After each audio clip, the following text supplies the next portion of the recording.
Olá, pessoal! Na nossa aula de hoje de auditoria, nós vamos trabalhar com os relatórios de auditoria, ou parecer de auditoria. Vamos lá.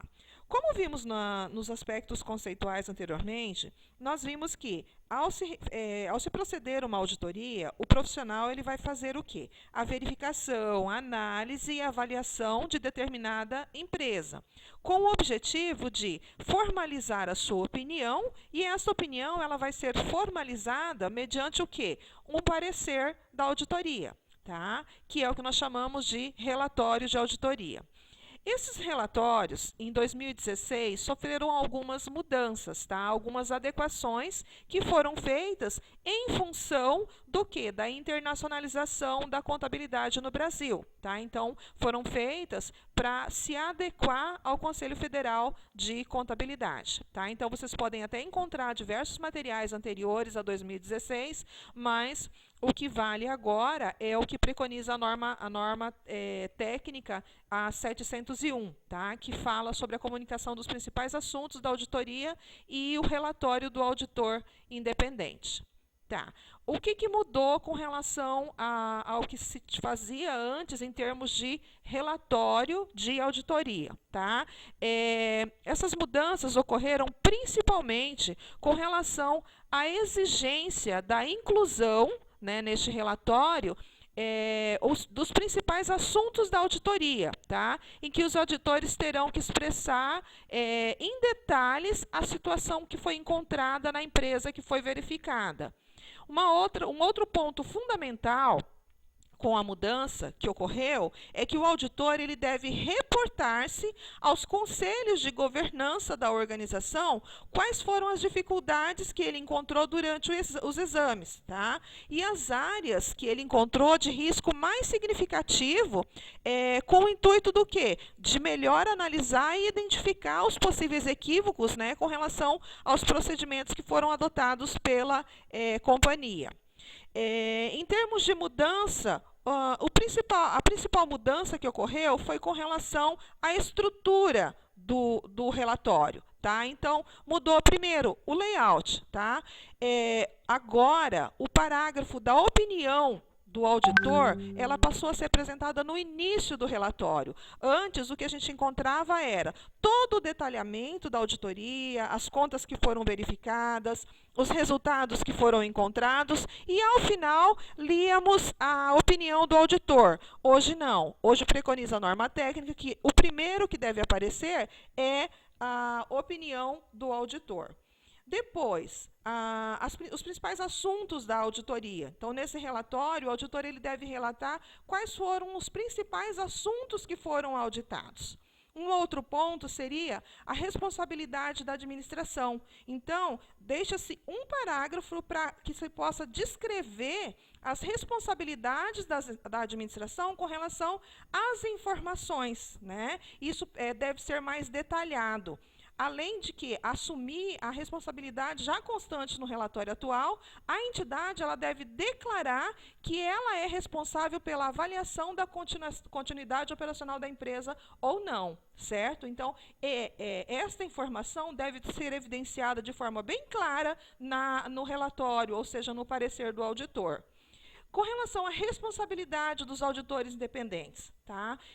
Isso se refere ao quê? A uma segurança razoável de que as demonstrações financeiras estão livres de distorções, tá? Essa alteração, ela consiste em que agora o auditor ele deve informar que o termo tem significado de alto nível de segurança. Então, é onde o auditor ele vai se comprometer. Tá? Ele vai firmar a opinião dele e informar a que termo ele chegou com esse significado de que a empresa tem alto nível de segurança. Então, em termos de tipos de pareceres, vocês vão encontrar um parecer onde o auditor vai redigir o seu parecer sem ressalvas. Ele não vai encontrar nenhuma, vamos dizer, nenhuma distorção, ele vai ter evidências para que ele possa chegar a essa opinião, vai fundamentar a sua opinião, então ele vai emitir um parecer sem ressalvas. Agora, se ele tiver, em termos de obtenção de evidência, né, apropriada para que ele possa formalizar a sua opinião. Se ele não teve essa evidência, e ainda as distorções que ele encontrar, ele vai ser relevante, as distorções são generalizadas, então ele vai emitir um parecer com ressalva. Se a obtenção da evidência for apropriada e suficiente, se as distorções foram relevantes e se as distorções foram generalizadas, então ele vai formar uma opinião adversa. Com relação à obtenção de evidência apropriada foi suficiente? Não. E as distorções foram relevantes? Sim. Distorções generalizadas? Sim. Então ele vai abster-se de opinião, porque ele não consegue formar uma opinião com relação à segurança dessa empresa, à longevidade dessa empresa, tá? E, finalizando, no parecer com abstenção de opinião, se ele não teve informações. Tá? As circunstâncias foram extremamente raras, diversas incertezas e de efeito cumulativo, ele vai simplesmente se abster da sua opinião com relação ao que ele encontrou na organização. Então, vamos aos tipos de parecer, aos modelos de parecer. Então, o parecer com ressalva, tá? É aquele que o auditor faz restrições a um ou mais itens das demonstrações financeiras, tá? Desde que essas restrições elas possam ser quantificadas e que não seja de tal monta que invalidem as demonstrações. Então, ele encontra lá, por exemplo, uma diferença por erro na apuração, ou uma diferença causada pela adoção de procedimentos, ou um critério contábil, né, não considerado adequado. Então, assim, ele encontrou uma falha lá na elaboração da contabilidade, mas, assim, ela não vai causar, vamos dizer assim, prejuízos a essa organização de tal monta que invalidem essas demonstrações. Então, no parecer, ele vai mencionar o que encontrou e fazer a ressalva com relação a esta demonstração. Tá? E o tipo como é a redação dessa ressalva?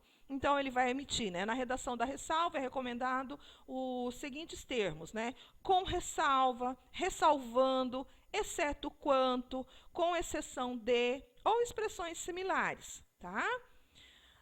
Com relação ao parecer com ressalva, deve ser incluída, tá, a descrição clara de todas as razões que fundamentaram o seu parecer. Por que ele chegou a essa conclusão de fazer um parecer com ressalva? Tá?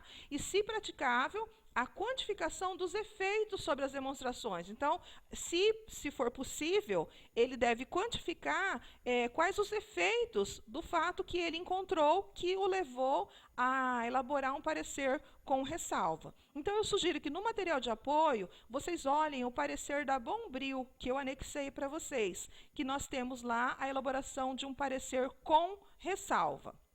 Agora, o parecer sem ressalva, é o que eu falei para vocês. Ele é emitido quando o auditor está convencido sobre todos os aspectos relevantes dos assuntos tratados na auditoria. Tá? O parecer do auditor independente ele deve expressar essa convicção de forma clara e objetiva. Ou seja, ele não encontrou falha alguma, foi possível que ele formasse a sua opinião com relação à exatidão das demonstrações contábeis que ele verificou. Aí eu sugiro que vocês olhem o parecer da Cielo. Tá? No material de apoio tem lá, vocês vão encontrar um parecer sem ressalva. Depois, assistam o vídeo, também disponibilizei lá, que explica para vocês certinho como que nós devemos proceder na elaboração de um parecer sem ressalva. Tá?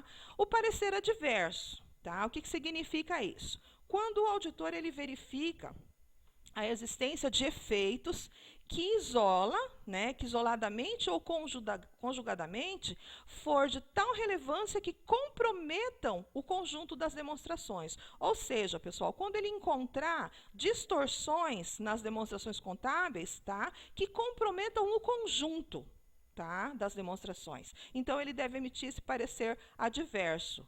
No julgamento, ele deve considerar tanto as distorções que foram provocadas, quanto a apresentação inadequada, tá, ou incompleta dessas demonstrações. Quando dessa emissão, né, do parecer adverso, o auditor ele deve descrever em um ou mais parágrafos, e aí eu volto a frisar de forma bem detalhada, tá? Imediatamente anterior ao parágrafo da opinião, ou seja, primeiro parágrafo, primeiro da opinião, e já em seguida os motivos e a natureza dessas divergências que ele encontrou, tá? Sugiro que vocês daí vejam o parecer da Cobrasma, tá? Que é um parecer elaborado com um relatório de auditoria adverso.